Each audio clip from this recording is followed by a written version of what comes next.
আসসালামু আলাইকুম। গুগল অ্যাডসেন্সে যখন আমরা ইউএস ট্যাক্স সাবমিট করি, সাবমিট করার পর এখানে সাবমিট মিসিং ডকুমেন্ট লেখা আসতেছে। এই সাবমিট মিসিং ডকুমেন্ট কিভাবে আপনি সাবমিট করবেন আজকের এই ভিডিওতে আমি A to Z দেখিয়ে দেব। সো ভিডিওটি সম্পূর্ণ কন্টিনিউ করুন। এই কাজটি করার জন্য আপনি সরাসরি আপনার ক্রোম ব্রাউজারে চলে যাবেন এবং ক্রোম ব্রাউজারে সার্চ করবেন গুগল অ্যাডসেন্স। লিখে সার্চ করার পর এখানে আপনাকে সরাসরি আপনার গুগল অ্যাডসেন্সে নিয়ে যাবে।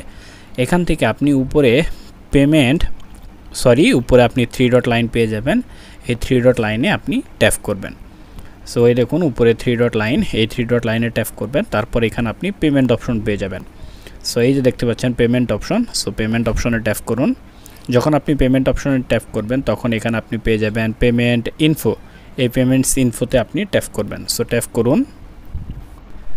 তারপর আপনার সামনে এরকম একটি ইন্টারফেস আসবে। এখানে আসলেই দেখতে পারবেন সাবমিট মিসিং ডকুমেন্ট বলে যে অপশনটি, এই অপশনটি আপনি পেয়ে যাবেন। এখানে আপনি সাবমিট মিসিং ডকুমেন্ট এই অপশনটিতে ট্যাপ করবেন। সো সাবমিট মিসিং ডকুমেন্ট এটিতে ট্যাপ করুন।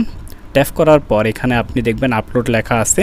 এখানে আপনি driving licence, passport, tax payer certificate, government ID এগুলো আপনি কিন্তু সাবমিট করতে পারবেন। সো আমি ন্যাশনাল আইডি কার্ড সাবমিট করব। সো আপলোডে ট্যাপ করলাম। ট্যাপ করে আমি গ্যালারি থেকে আমার আইডি কার্ডের যে ফ্রন্ট পার্ট, সেই ফ্রন্ট পার্টটা এখানে কিন্তু সিলেক্ট করব। ব্যাক পার্ট কিন্তু না, ফ্রন্ট পার্ট, সামনের পার্ট আমি সিলেক্ট করব। সিলেক্ট করার পর এখানে আমি এই যে নিচে সাবমিট ডকুমেন্ট, এই সাবমিট ডকুমেন্টে ট্যাপ করব। সো সাবমিট ডকুমেন্টে ট্যাপ করুন। যখন আপনি সাবমিট ডকুমেন্টে ট্যাপ করবেন দেখুন এটি কিন্তু চলে গেছে। যে লেখাটি ছিল সেটি কিন্তু এখান থেকে চলে গেছে। দেখুন আমি লাইভ প্রুফ সহ আপনাদেরকে দেখিয়ে দিলাম। সো এই ছিল আজকের ভিডিওটি কেমন লাগলো অবশ্যই কমেন্ট বক্সে কমেন্ট করে জানিয়ে দিবেন। আর এরকম ভিডিও সবার আগে পেতে অবশ্যই চ্যানেলটি সাবস্ক্রাইব করবেন।